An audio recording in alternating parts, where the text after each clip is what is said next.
நாகை மாவட்டம் கீழ்வேலூரில் புகழ்பெற்ற சுந்தர குஜாம்பிகை உடனுரை அருள்மிகு அட்சயலிங்க சுவாமி அஞ்சுவட்டத்தம்மன் ஆலயம் அமைந்துள்ளது. இவ்வாலயத்தில் பங்குனி பெருவிழா கடந்த 31ஆம் தேதி பூச்சொரிதல் நிகழ்ச்சியுடன் தொடங்கியது. தொடர்ந்து அம்மன் வீதியுலா நிகழ்ச்சிகள் நடைபெற்று வந்தன. விழாவின் முக்கிய நிகழ்வான தேரோட்டம் காலை நடைபெற்றது.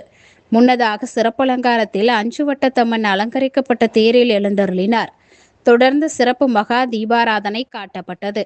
இதையடுத்து பக்தர்கள் ஓம் சக்தி மகாசக்தி என முழக்கமிட்டு பக்தி பரவசத்துடன் தேரை வடம் பிடித்து இழுத்தனர். தேர் கோயிலை சுற்றியுள்ள 4 முக்கிய வீதிகள் வழியாக சென்று மீண்டும் நிலையை வந்தடைந்தது.